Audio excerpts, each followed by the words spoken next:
Hello, my Bill 1000 Nation. How's everyone doing today? Hopefully, everyone's having a great day. If not, hope it gets better from here. We are back with another MrBallen video. This one is titled Top 3 Scariest Run-Ins with Unknown Predators Missing 411 Part 14.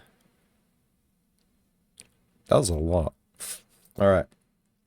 I'm excited to get into today's story. Hopefully you guys are excited as I am. And if you are, please go ahead, turn them lights down low, put on something comfy, cup of something special. Let's get creeped the fuck out. Ooh, yeah, the missing 411.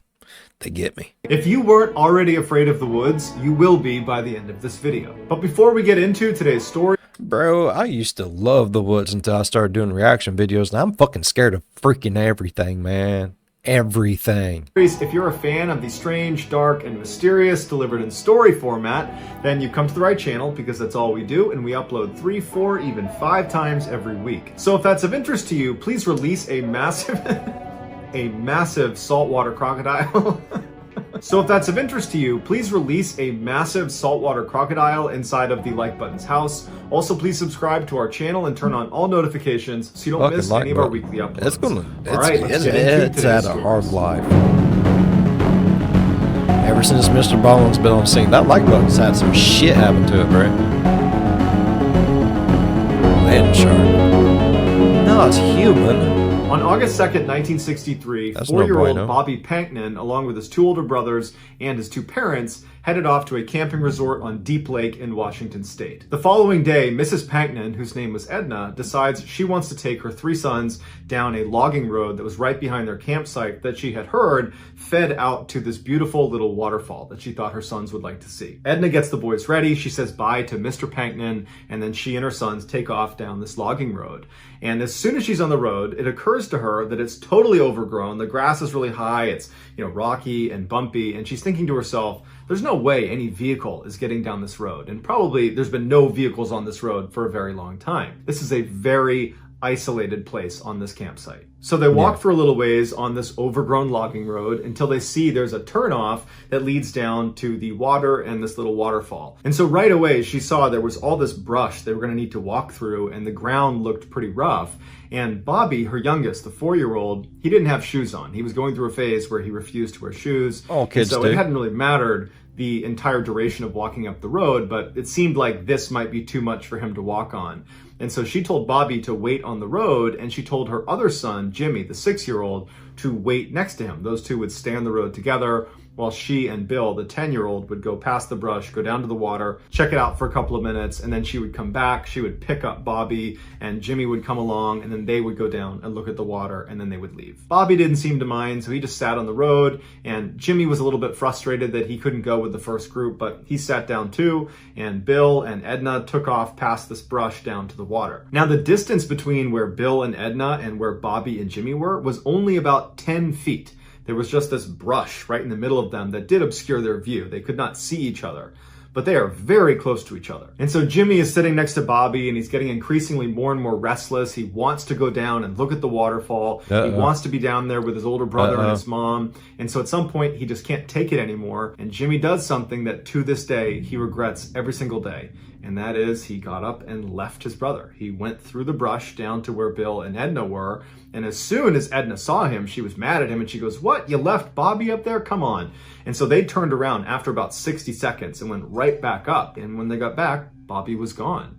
And at first, they're not like, oh my goodness, someone's abducted Bobby, because there's no one on this road. They'd come up here and recognize that it's very remote, it's isolated, there's no cars that come through here, they hadn't heard anything.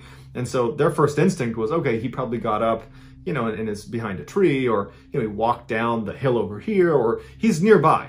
And so they're yelling for him, they're walking around, and no one's panicking yet. In fact, really, Edna was just annoyed with Jimmy that he had left, Bobby, and that he's to blame right now, but it's just an inconvenience at this point. But after a couple of minutes, when they can't get Bobby to yell back where he is, they start to realize they might have a problem here. And so Edna becomes more panicked, and she's yelling at the top of her lungs for her son. She's having her other 2 sons go look down by the water, go look over there, but there's no trace of him. And they can't believe it. It didn't make any sense because, he's 4, he's got no shoes on, they didn't hear anything. How could he be gone? But he was gone.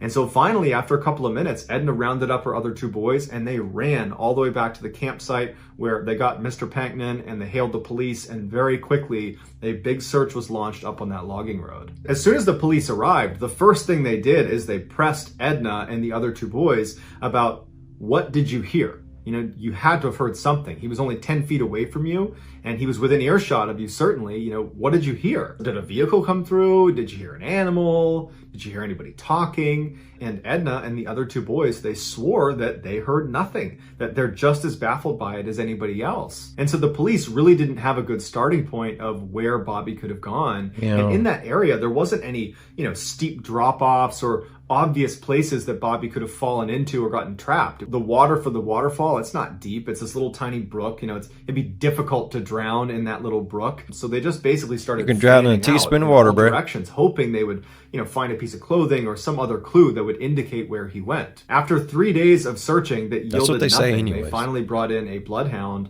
to try to find him based on scent.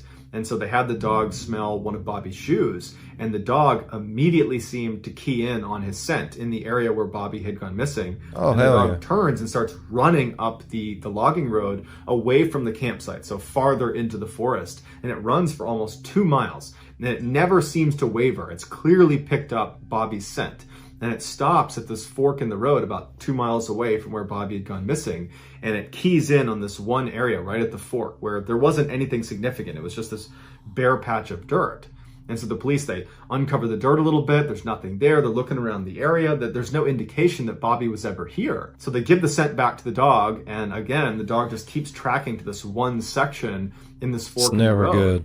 But they didn't know what to do with that information because there was nothing there. The search for Bobby was called off after 7 days because they could not find anything. And so the lead investigator came out and did this press release where he basically said, "We have no idea what happened to Bobby. However, we do think he was abducted." And his reasoning for this was pretty straightforward. Bobby was a young kid that had no shoes on in an unfamiliar forest, and he was only out of eyesight for 2 minutes. So how far could he really have gotten? Certainly not far enough that his family wouldn't have found him after those 2 minutes were up and they began looking for him. And so if you go down the abduction rabbit hole, you start with, okay, a person must have taken Bobby. But for a person to take Bobby, that means a person had to be in this area that was super isolated and remote, and they hadn't seen anybody in the area. All the realm of and there were very possibilities. few campers at the campsite. Maybe it was a mountain So man. realistically, if a person was Mountain going to woman? abduct Bobby, Mountain they had to people. have been planning it and had to have been hiding in the trees and were stalking this family until they got to that spot where Jimmy left Bobby, and then this person, runs out of the tree line, runs over to Bobby, picks him up without Bobby making a sound, he muffles him, and he runs away into the woods carrying this child, all in a 2-minute window, which was a totally abrupt window. It wasn't like this obvious thing that Bobby was going to be left alone. It looked like Jimmy was going to be sitting there with him, which Maybe would he's have gonna been take a both of them. deterrent, you would think, if someone was trying to abduct Bobby. But nonetheless, this window presents itself and this person runs down and takes Bobby. It just seems like that person would need to be really fixated on Bobby, one, and there wasn't a clear reason for why anyone would be very fixated on Bobby or this family. And two, they would need to be very strong and quick and agile, more than the average person. So we're talking like a professional athlete level of agility and physical fitness. And so while it's certainly possible that a professional athlete had been stalking this family and then ran down in this tiny little window of time and stole Bobby away without getting detected and then evaded the law for 7 days in the middle of the woods, while that's possible, it's pretty unlikely. And investigators reached this conclusion. They thought, it does seem pretty unlikely that a person did this. So they moved on to animals and they said, okay, maybe a bear took Bobby. And so they brought out bear sniffing dogs to search the area for signs that a bear had been there. And there hadn't been. And so they said, okay, maybe a cougar had been there. And so they brought out a cougar expert who looked around the area, and there's no signs of a cougar in the area. Plus, there was no blood anywhere around the area where Bobby had been taken. There was no drag marks where if a predator were to grab you, they would need to drag you away. There was no drag marks. So it seemed like, okay, the large predator theory also has problems with it. And so the next theory offered up was, well, maybe a giant eagle swooped down and picked Bobby up and flew him away, which would account for why maybe it was quiet and there was no drag marks, there was no blood, and why he was gone. But that was when authorities said, okay, we clearly have no clue. And so that's why they gave the press release and This is basically for the said, birds. we just don't know. And so while we probably will never know kid. what happened to Bobby, it does seem likely that something took him. And whatever that something was, it was intelligent, it was fast, it was strong, it was agile, and it had been watching that family. Because as soon as that 2-minute window presented itself, where Jimmy was gone and Bobby was vulnerable, it swept in so fast that no one heard it, no one saw it, and it took Bobby somewhere and did something to him. And whatever it did, it probably wasn't good. Here's my thing. What if the family did it? Like, I'm not saying they did, but what if the family did it? What if that was all done intentionally and they was going to do something with both kids, and that's why she was so aggravated with the one because he left? Why wasn't the dad with him? They went back to get the dad. You know what I mean? Like, anytime my kids go out anywhere, especially on hiking trips, even if it's with my lady, I'm there. Like, my old lady can do a bunch of shit, but I feel better there because I know I'm there. So it's a little weird that the dad didn't go hiking with them in any way, shape, or form, to me. So here's my thing. Did the parents do this for whatever reason? It's fucked up. It's probably fucked up reasons, but that's my question. Headlights. In December of 1961, James McCormick Sr. was on vacation from his job as a fire inspector for the city of Portland, Oregon. And he was feeling bored, he was feeling kind of restless, and he decided he wanted to go do something fun with his 16-year-old son named James McCormick Jr. They settled on going hunting together as they were both avid outdoorsmen, and so they, along with their hunting dog, headed out to Larch Mountain on December 4th. Even though Larch Mountain was only 30 miles from the city, it was known as one of the most rugged and wild areas in the northwestern United States. And so the men arrive at Larch Mountain, they're excited, they hop out of the car, they put their gear on, and they begin hiking into the wilderness. Now, the weather forecasters had said it was probably going to be pretty cold. There might be some light snow in the area, but the weather should hold for their day trip out into the woods. And so they hadn't brought any equipment to stay out for multiple days. This was just going to be a full day event, but back at night. But after walking for several hours into the mountains, they started to notice the temperature was dropping rapidly. And then it started to rain, and then it started to snow, all in a very short period of time. And initially they decided they were going to gut it out and keep walking a little ways, but they decided, you know what, this is awful and our stuff's getting wet and it's going to get dark soon, so let's just turn around and go back. We can go hunting another day. But it had started snowing so quickly that when they turned around to start making their way back to their vehicle, the snow had covered over everything enough that it looked a little bit different. And they didn't have a GPS. They were using a map and compass, and they were not on a marked trail. They were just kind of walking around the mountains looking for a place to set up. And so they're walking back and they're making turns and they're starting to question where they are. And when they had walked for several hours in the direction they believed was back to the truck, well, they weren't anywhere near a road and they felt like they were in an area they didn't recognize, and they realized they were lost. At this point, it was snowing really hard and it was starting to get dark outside. And so the pair decided, you know what? We got to stay out for the night. We're not going to find our vehicle tonight. It's too dark and we don't know where we are. So let's camp out for the night, and tomorrow we will find our vehicle. But remember, they didn't have any equipment to stay out for the night. All they had was their warm clothes, but they didn't have a structure to protect them from the elements. And so they decided their best bet was to climb up into a tree, because at least that way they're off the ground, they'd protect themselves from predators potentially, and the branches of the tree would kind of protect them a little bit from the snow and from the freezing rain. So that night, James Sr., James Jr., and their dog, they huddle in this tree. It's a totally sleepless, miserable night as they're just destroyed by snow and freezing rain and wind. And then finally the sun comes up the next morning and there's a glimmer of hope, although it's still absolutely dumping snow on them. But they're thinking to themselves, this is going to make a heck of a story when we get back. And so they climb out of the tree, they stretch, they kind of, readjust themselves, and then they begin walking in a direction that they think is the direction towards their vehicle. And for several hours, they're just kind of walking, hoping they're going to run into this road, and they don't. And Do at they some not point, know they how to realize read a once map and again compass? that they are in the same position they were in the day before. They don't know where they are. And now they've walked even farther, potentially in the wrong direction. And so they stop for a second, and James Sr. pulls out his map, and he's trying to make sense of where they might be. He's looking around. He's trying to terrain associate to see if he can figure out if there's a specific way he should be going. When his son, who was a really tough kid, didn't complain about anything, he said to his dad, you know, I'm feeling delirious. I feel like I can't think straight. And it's hard for me to stand even. I'm going to sit down. And his dad's looking at him, not concerned about this, because it was a pretty miserable night the night before. And so it makes sense he might be tired. But I mean, they had slept a full night's sleep the days leading up to this trip. They've only been out in the elements for one day. They do have warm clothes on. They do have food. They do have water. And so he figures his son will just sit down for a minute, and then he'll get back up and be rejuvenated, and they'll keep moving out.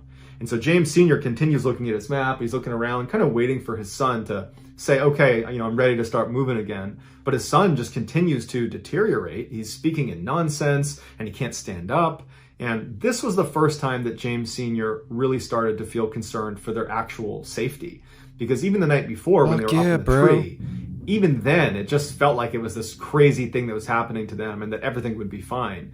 And even that morning when they got up and it was still snowing and they're still lost, he had that optimism, and so did his son. But now thinking, okay, we got this. We are potentially staring down another night out here, and we're going to eventually run out of food and water. You know, our clothes are starting to get wet. The temperatures are dropping below freezing. We don't have a tent. We don't have a shelter. And now something's wrong with my son, which is concerning in and of itself. But if he can't move, then we can't make progress towards getting out of the situation. And so James Sr., who was this really fit fireman, he said, okay, I'm going to pick you up and I'm going to carry you.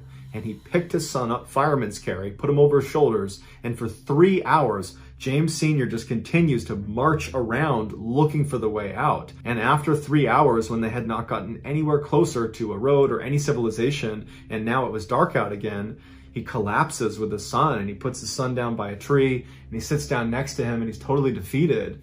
And he's like, we got to get ready for another night. We got to get back up in a tree, and we got to do this again. And so as they're sitting there kind of talking about how they're going to get James Jr. up into a tree for the night because, you know, he's too weak to climb up himself, they both notice these very bright lights about 100 feet in front of them that look like headlights. And James Sr. is like, oh my goodness, what luck. There is a road that we just didn't see, and there's a car that's parked right there.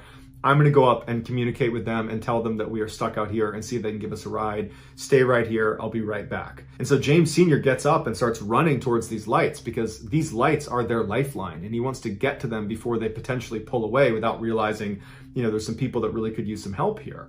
And so as he's moving, you know, 50, 60, 70 feet away from where his son and his hunting dog were, the lights just continue to go farther and farther away from him to the point where James Sr. stops. And he's looking at these lights thinking, are those headlights? Like, what are those lights? And at some point, the lights just kind of disappear into the forest, and then they're gone. James Sr. looks around and he realizes, there's no road over here. I'm in the middle of the woods. Like, what were those lights? And so he stands there for a minute thinking to himself, you know, am I losing my grip on reality? Like, you know, what's going on here? And he turns around and he starts running back to where his son and his dog were. And when he gets there, only his dog is there. His son is now gone. And what's going through James Sr.'s mind is, how? Because he couldn't walk until now. And my son certainly wouldn't have lied to me and made me carry him all the way here. And there's enough light out that he could actually still see the footprints on the ground. And so he grabs his son's backpack that was left by the tree. He picks it up, he grabs his dog, and he starts yelling for his son and starts walking along the footprints that were left by presumably his son. And so he's walking along these footprints and he's yelling out for his son. He's not hearing anything. And this whole time he's thinking to himself, like, why would he even leave? Even if he could move, why would he leave? You know, we're obviously in this together. Like, what's going on with my son? He did say he was getting like delirious. Maybe something was happening. After about 30 minutes of walking along these maybe he lost his fucking mind. I don't know, man. I'm stressing the fuck out. Footprints, because the snow was coming down so heavy, the prints were getting harder and harder and harder to track because they were filling in with snow. And finally, it got dark out, and then he really couldn't see the prints anymore. And now James Sr. is absolutely panicked. You know, this is a nightmare. Where's my son? What were those lights? Oh my gosh, it's going to be another night out here. And he just picks a random direction, and holding onto his son's stuff with his dog, he just starts running. The next day, James Sr. and his dog would stumble into this lodge that was about 6 miles away from where they had parked their car over at Larch Mountain. Now, that doesn't mean they moved 6 miles to get there. They probably zigged and zagged all over the mountain, and they covered much more than 6 miles, but it was a 6-mile shot to this lodge. They stumble inside, and it was just a miracle that he had found it. He basically had ran all night until he found a road, and he traced it up to this lodge. And he told the staff inside, my son is missing. We've been gone for 2 days now. He's out in the middle of the woods. He's hurt. Someone needs to go out there. And so very quickly, the police were called, and word spread to the firefighters in Portland, Oregon, that the fire inspector's son is missing.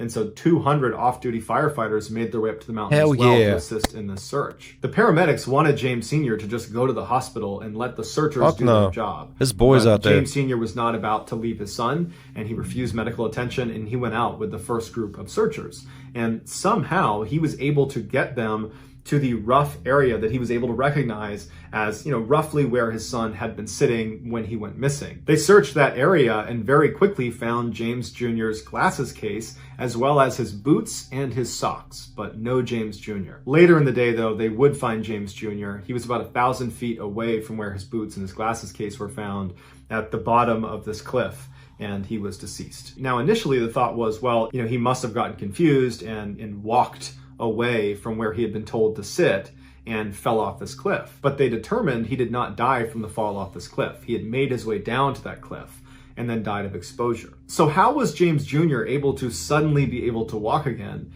And once he had that skill back, why didn't he go to his dad? Why did he walk away from him? And why did he take his shoes and socks off to do that as well? And what were those lights that James Sr. saw in the middle of the woods? Because they weren't headlights. And it was only when he went to investigate them that suddenly James Jr. up and walks away.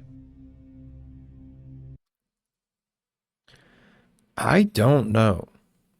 I was thinking maybe it was like, some kind of like forest spirit trying to guide you and your kid out. But it sounds to me like maybe you both were tripping a little bit. Like exhaustion can do some crazy shit to you. Like, yeah, I'm not saying he was delirious or hypothermic or anything, but exhaustion. Traveling in the snow, shivering, being cold, that wears you out. You have to have a whole lot more calories and stuff in the wintertime because it's so cold. So maybe it was getting, day 2, maybe it was just getting to the point where he didn't feel it, but he was very, very fatigued. Maybe he was just tripping as well. And the boy, hypothermia, you can get like a delirium to it to where, you feel like you're getting really hot and you need to start taking off clothes and stuff like that and not even realize that you're killing yourself. So maybe it was more to do with something like that. Maybe the dad should have just stayed there and hollered at the lights and see if, that would have brought the lights closer. Maybe he should have threw his kid over his shoulders and ran with him. I don't know. There's a lot of what ifs and what could have beens. But my main thing is maybe the delirium really did kick in. Like, you hear about it all the time in some of these stories where, they started going through being too cold and hypothermia, and then they started losing their mind, taking off clothes, acting like they was, their body was on fire. It's crazy shit, bro. Big footprint. In early July of 1953, Mr. and Mrs. Huggin, along with their 3 young daughters, left their home in Winnipeg, Canada for a 6-week summer vacation. They were headed to the girls' grandparents' summer cabin in Wade, Ontario, which is one of the more remote and wild sections of Ontario. Their cabin was right in the middle of this huge swampy forest, and they were not too far from one of the biggest lakes in Ontario called Fox Lake. The family arrived late on July 4th, so they didn't do anything when they arrived. They just hung out at the cabin. And then early the next day, all the adults decided they wanted to take the girls to Fox Lake for the day. So they began gathering all the supplies they would need while the 3 girls played outside the cabin.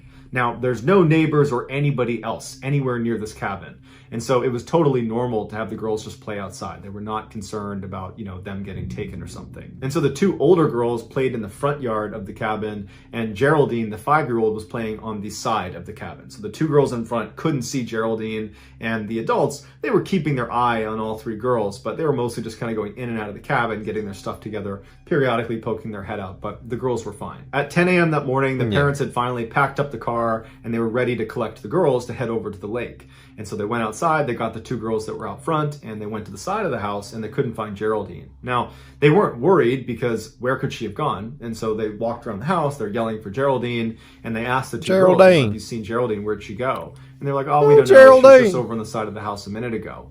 And so they can't find her outside. And so they go in the cabin thinking she must have gone in there because that's the only place she could be. But after thoroughly looking through the cabin and not finding her, they started to get a little bit more worried. At this point, the adults start talking to each other and they're saying, did anybody see Geraldine in the past couple of minutes? Has anybody seen her?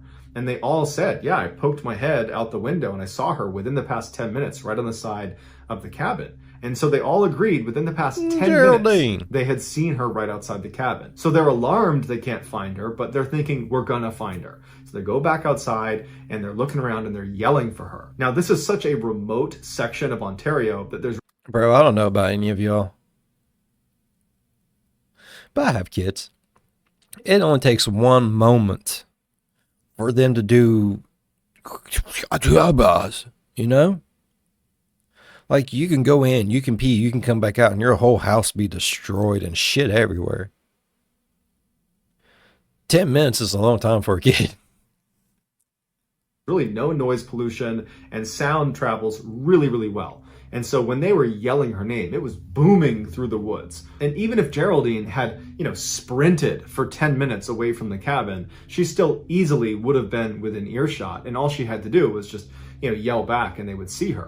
But she didn't yell back, and there was no sign of her anywhere. And so at this point, the family is panicking, and so they call the police. Yeah. The police show up, and they're looking around thinking, we're not going to be able to search this very effectively on our own. This is a huge, wild, remote section of Canada. And so they called in some professional trackers that were familiar with this area to come in and help them with their search. They also called the army in Winnipeg to send over some people to assist as well. But as soon as the search started, the skies opened up and dumped rain all over the entire area, basically washing away any footprints that they could have used to potentially find her. As the day wore on and the sun was starting to set and there was still no sign of Geraldine, her father said something to the searchers that was intended to help them find his daughter, but it was just this incredibly heartbreaking comment. And what he told them was his daughter was afraid of the dark, and that once it got dark out in the woods here, she's just going to sit down and cry. And so that will stop her from moving farther away from us, hopefully, and we should be able to find her. But they didn't. And for 3 days, they looked everywhere for her, and there was no trace of her. And to make matters even worse is the weather had been really rainy and cold, not below freezing temperatures, but close, like in the 40-degree Fahrenheit range. And she just had a light shirt and shorts on. She was not prepared for the weather. On the evening of the 3rd day, they found footprints that they believed to be Geraldine's high up on this ledge in some moss overlooking Fox Lake.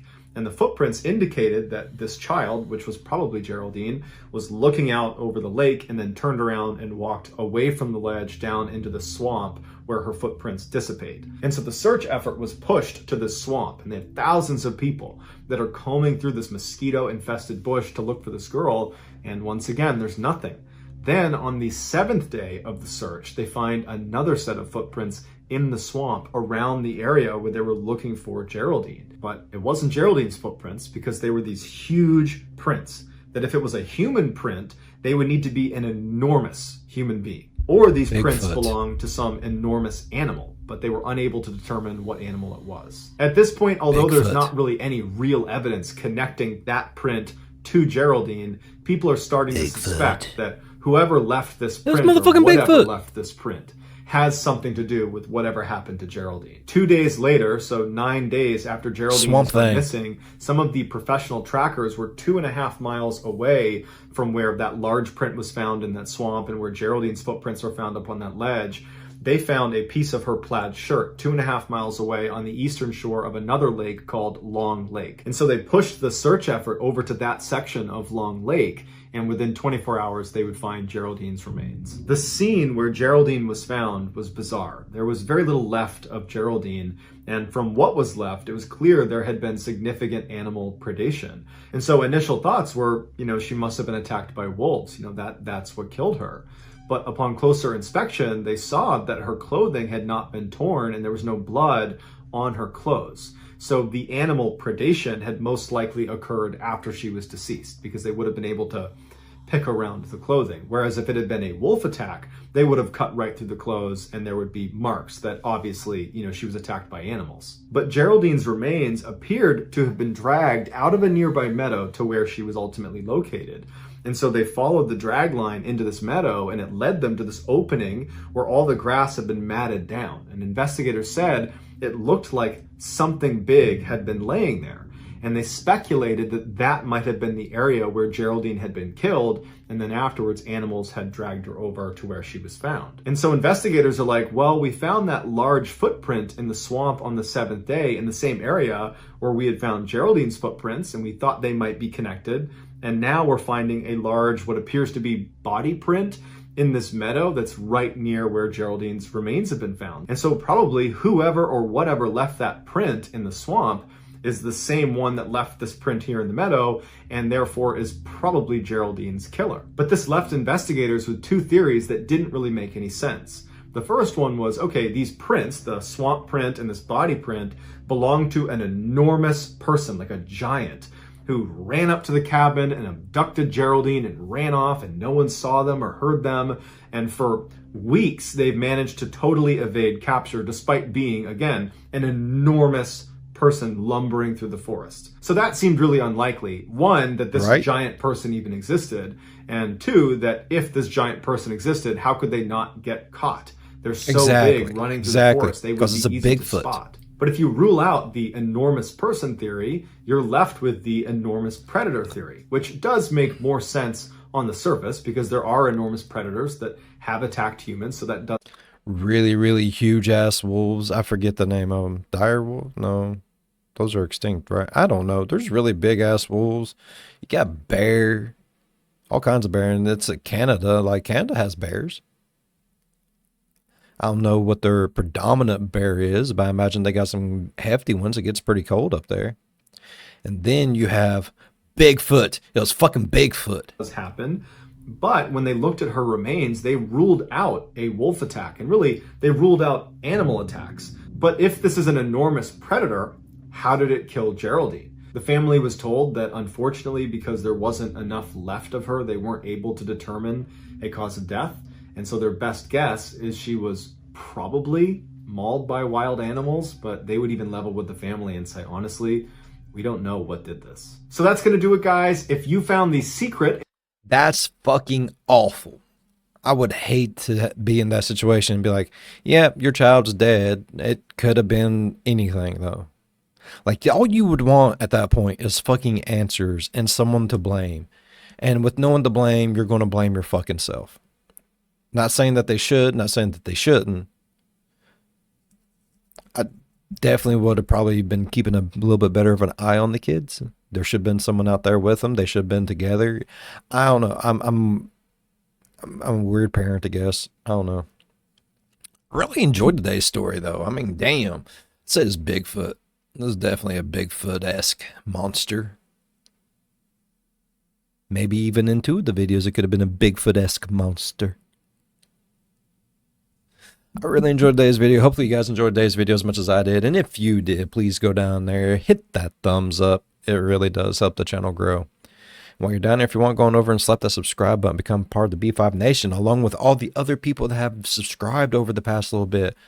Man, we are hitting it and getting it, and I'm loving it. Welcome all new subscribers. Welcome to the B5 Nation. Welcome to the family, bruh. Family. All right. Like I said, I really enjoyed today's story. Hopefully you guys did as much as I did. And if you did, please hit that thumbs up. It really does help me get out there to everyone else. Don't forget to ding that bell. Turn on all notifications. I don't know. This just kind of got me fucked up. Like, I don't want to think Bigfoot's a bad person, man. Maybe he just rolled over on her and suffocated her. Maybe it was an accident.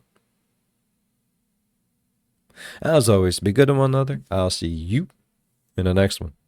Bye-bye. Damn, Mr. Ballen, you got me second guessing on how I feel about the Bigfoot now.